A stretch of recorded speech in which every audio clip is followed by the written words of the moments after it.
Welcome to our top 10 quick comic picks. I'm Andy. I'm Matt. We're here with Infinity Flux Comics out of Chattanooga, Tennessee. This is our really quick show where we show you some of the biggest and best books that you can pick up from your local comic book store this week, so you have a better idea when you go in what you might want to grab. Hopefully everyone has recovered from a big free comic book day May 4th. I know we are still recovering. Hopefully everybody had a great time. And thanks to everyone who came out to our shop or shopped with us online, all that kind of stuff. We really appreciate it. Definitely. But the comics keep coming. That's right. So let's get on with this week. So we're actually going to start with Doctor Strange number 15, which may sound a little bit weird, but this is kind of like Blood Hunt Part 1.5. If you were shocked by the shocking ending of Blood Hunt number 1 and want to know what happens next, this is what happens next right here. And I can't really say too much more without spoiling the end of Blood Hunt number 1, but this is really good, a really good continuation of Blood Hunt number 1, and sets up some more big things to come. First up for me, I've got The Boy Wonder at number 1. This is written and drawn by Juni Ba. It has a very cool style, almost like a Samurai Jack style. Really, really cool, following Damien. And what does it mean for him to be the new Robin? And how does he compare himself to the previous Robins? And how can he learn from the previous Robins? So, very cool miniseries starting right here. Next is Ain't No Grave, number 1. This is a new book from Scotty Young and Jorge Corona, a Dynamite team there. It's about a woman named Ryder who used to be this infamous bandit until one day she fell in love with a man and had a child. But then one day she basically got a fatal diagnosis that she was going to, wasn't going to make it much longer. And now she is on a course to make that not happen so that she can stay with her family. Next up, I've got Dracula number 1. This Dracula Blood Hunt tie-in, and this is really cool. So this one kind of goes back and forth between two stories. One is Dracula kind of suiting up because it seems like he knows something big is coming. On the other hand, we have Brielle, the daughter of Blade, who you know is going to be a central point of this Blood Hunt event. As the skies go dark, her powers seem to get stronger, but Dracula needs her.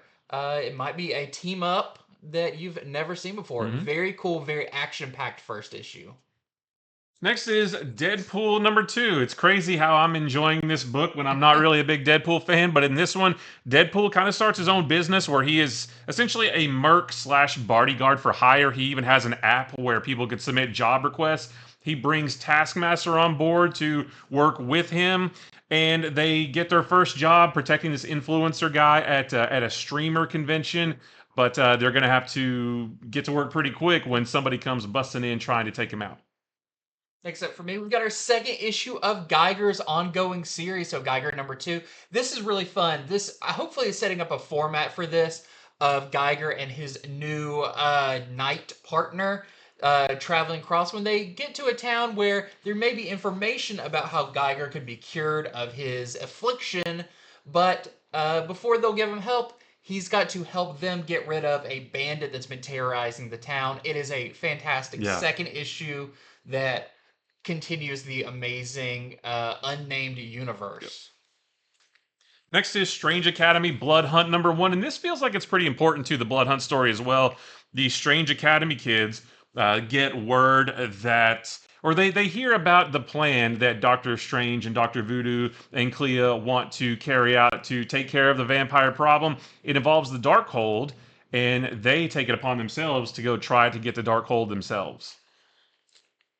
Next up, another Blood Hunt. We're going to be getting a lot of these over the next few weeks. This is Blood Hunters number 1, and this is kind of your anthology book that's going to be following different characters in the Marvel Universe and how they deal with the vampire outbreak. So we got 3 stories in here, and you can see on the cover you've got one about Hawkeye, one about Man-Wolf, and one about Dagger that's going to be a continuing story through all the issues of Blood Hunters. So another great addition to the big event. And last for me is Crocodile Black number 1. This is a new book from Philip Kennedy Johnson. It's about a young man named Danny. He kind of has this obsessive disorder where he sort of gets lost in escapism with almost anything that he sees. And one day when he's delivering some groceries, he comes across the body of a man who is wearing these crocodile black boots. And he becomes obsessed with those boots, and that may lead him down a pretty dark path, we'll say that. Lastly, for me, I've got Teenage Mutant Ninja Turtles Black, White, and Green. You know this style of book. Every company's dipped their toe into this style, but this one is a couple of individual stories by different creative teams, all focusing on the turtles or individual turtles in particular. We've got stories about Donatello, Raphael in here that are really, really cool. So you get a bunch of different styles. Kind of each person brings a very unique style to the book. And just anything's on the table for this world of Ninja Turtles in this anthology title. But that is it for our top 10 quick comic picks. Thank you so much for watching. Head over to infinityflux.net right now where you can order these books while supplies last, but don't hesitate because they go fast. And stay tuned for our longer show coming up where we'll be going over these and a bunch of other books, their variants, all that kind of good stuff. But until next time, see See ya. ya.